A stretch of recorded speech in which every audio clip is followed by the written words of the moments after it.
happens. Philosophies that changed my life. Here's one of the big philosophies I learned in network marketing. It's called the law of averages. If you do something often enough, a ratio will appear. Key phrase, if you do something often enough, a ratio will appear. It's amazing. It's uncanny. In baseball, we call it batting average. If you talk to 10 people, one says yes. Now the ratio has begun. 1 out of 10. Talk to 10, get 1. Here's something interesting about the law of averages. Once it starts, it tends to continue. This is colossal information. Once a ratio starts, it tends to continue. If you talk to 10 and get 1, sure enough, chances are excellent if you talk to 10 more, you'll get another one. Talk to 10 more, you'll get another one. Now you can compete. If you can only get 1 out of 10, you can compete, even with somebody that can get 9 out of 10. If you've been here a long time, you can get 9 out of 10. I just joined, I can only get 1 out of 10. If we have a 30-day contest, I will beat you. Say, well, how could you beat me? Here's why. During that 30 days, you talk to 10 and get 9. I talk to 100 and get 10. I beat you. Isn't that clever? This is clever stuff. And I do it for 2 reasons. I sincerely wish to win. But I do it for another very sincere reason. I wish for you to lose. And that's noble on my part. Here's why it's noble. You learn more by losing than you do by winning. So I wish to give you that experience. Now here's how I do it once I understand the law of averages. When I'm new, I make up in numbers what I lack in skill. I make up in numbers what I lack in skill. Now who can do that? Anybody that's ambitious. Anybody with a little ingenuity. Anybody. Doesn't matter. Now here's one more. The law of averages can be increased. You get 1 out of 10, talk to 10, get another one. Talk to 10, get another one. The 4th time you talk to 10, you get 2. Why would the 4th time you talk to 10, you get 2 instead of 1? You're getting better. You're getting better. And who can get better? Anybody. Talk to 10, get 2. Talk to 10, get 2. Finally, talk to 10, get 3. I finally got up to about 3. Now, it takes more than a genius to go past like 3 or 4. But 3 will do. If you bat 300 in baseball, they pay you $4 million a year, which means you're out 7 times out of 10. 7 times out of 10, out. Make $4 million a year. Are you ready for that? So, this works so well now in your business. Just jot the phrase down. You don't have to bat 1,000. You don't have to bat 1,000 to make big money. 1 out of 10 is fine. 2 out of 10 is terrific. 3 out of 10 is fabulous. Some particular incredible genius might get 4 out of 10. But 3 out of 10 is sufficient to make you rich beyond your wildest imagination. This is how I went after my friends, neighbors, and relatives when I first started recruiting. I said, look, I've got a new business, and I'm getting about 3 out of 10 to join. And I don't mind you. Just come to the meeting and be one of the 7.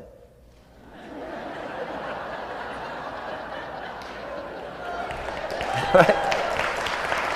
Doesn't matter. Right?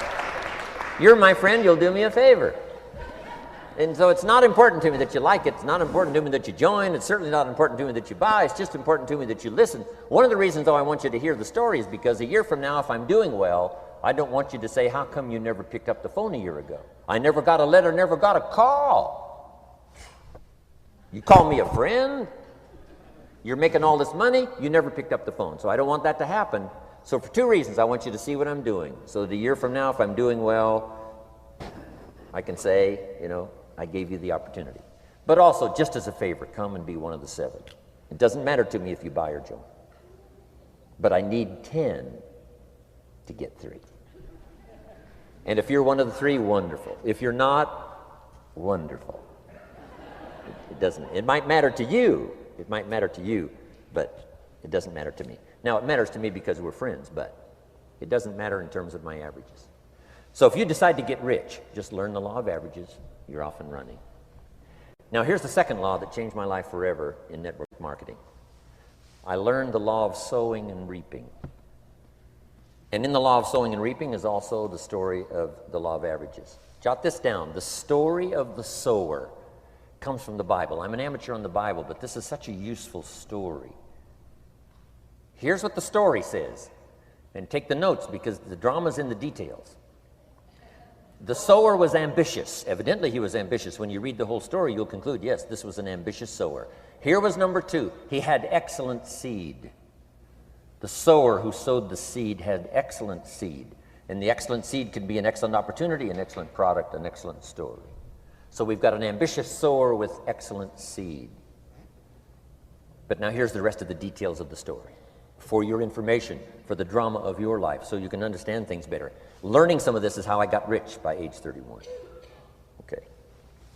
Number one, it says the sower goes out to sow the seed, but the first part of the seed falls by the wayside and the birds get it. So jot this down. The birds are going to get some of the seed. The birds are going to get some of the seed. Now you say, well, Mr. Rohn, what does that mean? Well, I invite John to come to a meeting. He said he'd be there Tuesday night. Tuesday night I show up, John isn't there. I say, John, I wonder why John didn't make it. Now I know the answer. The birds. The birds. John had this great idea of coming to the meeting to look at an opportunity, and somebody stole it and said, you're not going to go see network marketing. And he says, well, maybe not. So have you jotted that down now? The birds are going to get some. Now, when the birds get some, you've got two options. Number one is to chase birds. And say, well, let me get a hold of the person that talked him out of coming to the meeting. I'll tear him a new page. But I wouldn't do this. Here's what happens if you go chasing birds. You leave the field. If you go chasing birds now, you leave the field, which is going to distract from your future, not add. So you can't chase birds and try to straighten this stuff out. Here's what it is. It's just one of those things. And here's the best comment when things are a little disappointing. Isn't that interesting? You just have to say, I thought sure he would be there. He promised me. He promised me. But I know it was the birds. And you just have to say, isn't that interesting? Now, here's the rest of the story. It says, the sower kept on sowing. See, that was the secret to his success. He kept on sowing. And if you keep sowing, you can sow more than the birds can get because there aren't enough birds. If you keep sowing, there are some birds, but there's not enough because the law of averages will work for you. My mentor taught me, he said, you know, Mr. Rohn, there's only 9 or 10 real nasty, miserable people in the whole world. Now he says they move around a lot, you know, and you're liable to... You'll bump into one once in a while. But when you bump into one, you say, there's only 9 more like you. I can handle that in the whole world. Okay. Now here's what else it says. The sower now keeps sowing the seed. Now the seed falls, the story says, on rocky ground where the soil is shallow. And the rocky ground where the soil is shallow is not of your making, because you had excellent seed and you were an ambitious sower. So the rocky ground where the soil is shallow is not of your making. But here's what it says what happened.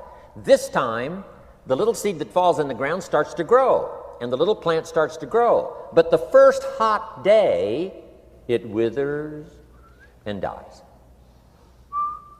It dies. Not an easy thing to watch.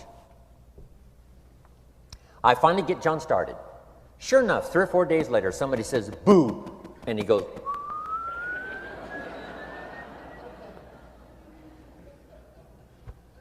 he's gone. Doesn't show up at the second meeting. And I say, I thought sure John would last a week. What happened? Jot this down. The hot weather is going to get some. And this is not of your making. Here's what you must say when that happens. Isn't that interesting? Wow. What can you do? The answer is nothing. You say, well, I'm going to try to change this. I wouldn't take that class. You know, the sun comes up in the east. Somebody says, why is that? I wouldn't spend much time on that. Just let that happen. Don't go for this why stuff. I'm giving you the answers here. The answers is in the structure and the consequences and in the deal. The answer is in the deal. Anything beyond that is not worth study. You say, well, how come some just last a little while? I wouldn't sign up for that class. Here's the answer. Some don't stay. You just have to jot that down. And when some leaves, you say, that's one of those that don't stay. Now you know what category to put them in. And you can't solve this now. You can't, it's like rearranging the seasons. You can't fool with that. All you can do is cooperate with the way things are set up. I didn't set it up. You say, well, it shouldn't be this way. Well, when you get your own planet, you can rearrange this whole deal. But on this planet, you're a guest. You got to take it as it comes. Now, here was the secret to the ambitious sower with good seed. It said he kept on sowing. Now, here's what he had to do to keep on sowing. He had to discipline his disappointment. This is a key phrase now to use the rest of your life. You must learn to discipline your disappointment because you didn't set up the setup, and some are not going to stay, and that is not of your making. Now, if you made gross errors and you ran them off, see, that'd be different. Now, you're responsible for that. But if it's in the normal course of things, this is the way things are. Now, here's what it says. The sower keeps on sowing. Now it says the seed falls on thorny ground. And somebody says, well, how much of this do you have to go through? Well, hang on. It's not the end of the story now. Now the little seed falls on thorny ground. And now the little plant starts to grow again. But as the little plant starts to grow, the thorns choke it to death. And it dies. So jot this down. The thorns are going to get some. And that's not of your making. And what are these thorns? The story even called these little thorns, little cares, little distractions, little somethings. Who knows what all they are? I say, John, we had a meeting last night. You weren't here. John says, well, I can't make every meeting. I say, why not? You're part-time. He said, well, the screen door came off the hinges. And you just can't let your house fall apart. You got to take some time and fix things up. And I can hear the thorns going,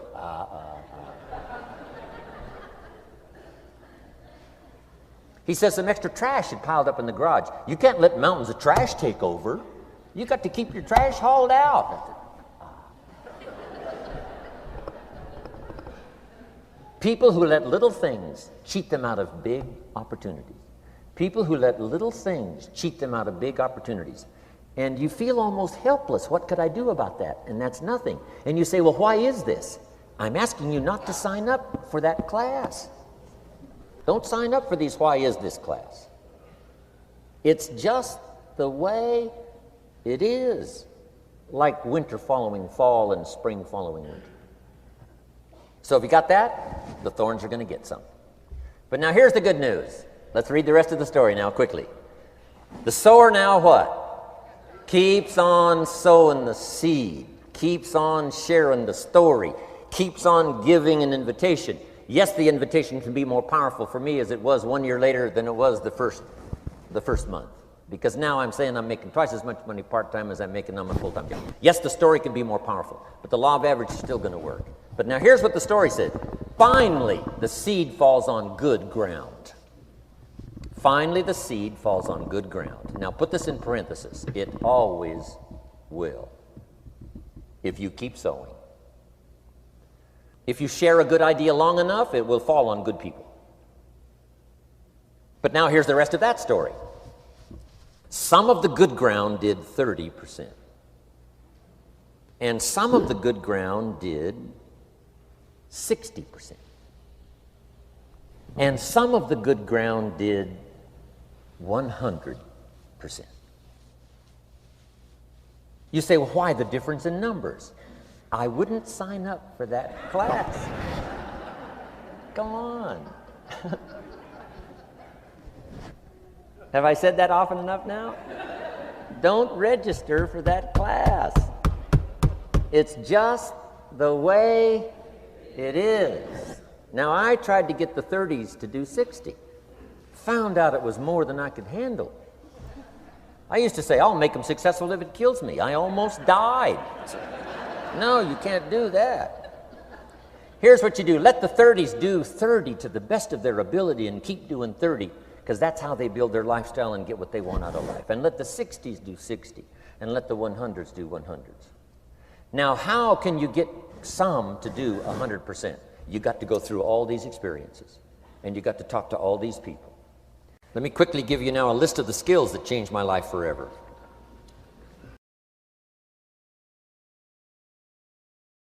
Here's the next one. Philosophy that helped change my life. It's not what happens that determines your life future. It's not what happens that determines your life future. It's what you do about what happens. All of us are in like a little sailboat.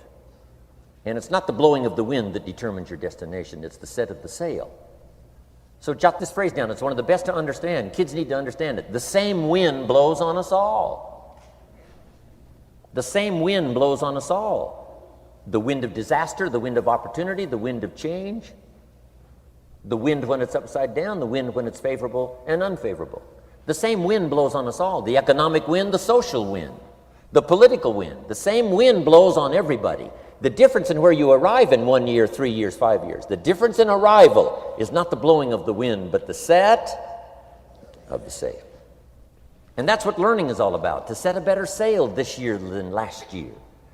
To set a better sail. The first 6 years of my economic life, I wound up broke. Second 6 years, I wound up rich. You say, well, the Democrats must have finally gotten power. No. No. No. It was not a political change.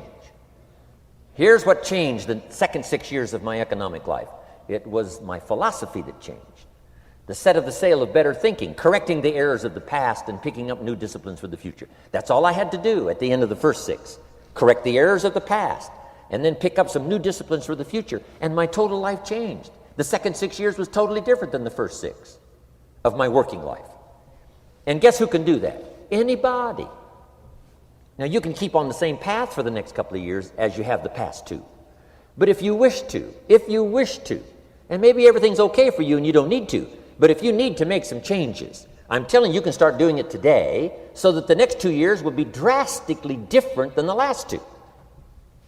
And anybody who wishes to do that can. And you can do it between ages 40 and 43. You can do it between ages 13 and 15. You can do it between ages 60 and 62. Any 2 years, any 5 years that you wish to drastically change from the previous 5, you can do it.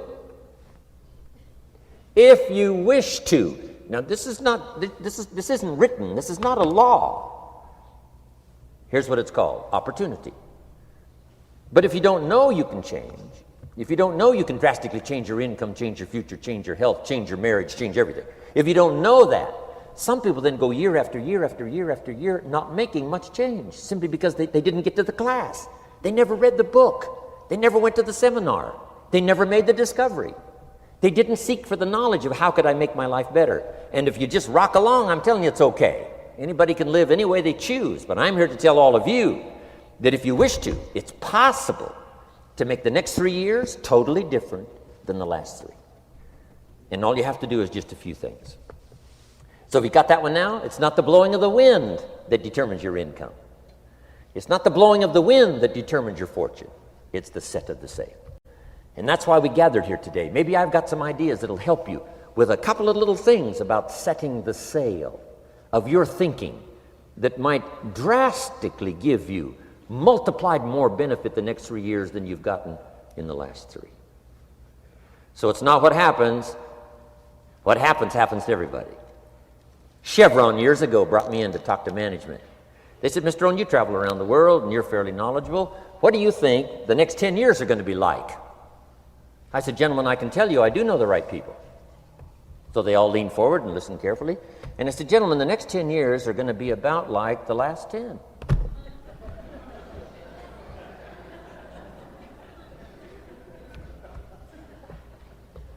The next season after fall is Well, I promise you that's not going to change.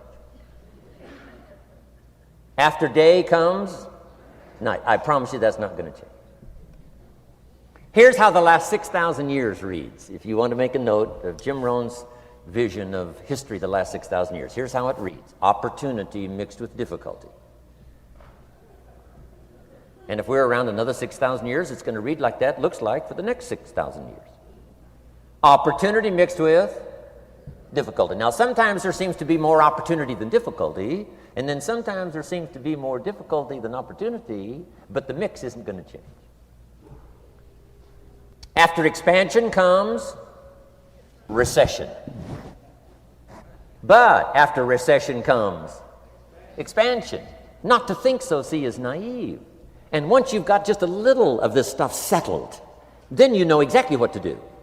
You know exactly what to anticipate, so you can be ready. Now, here's the next one, and I heard it in my invitation. Here's what it says. For things to change, you have to change.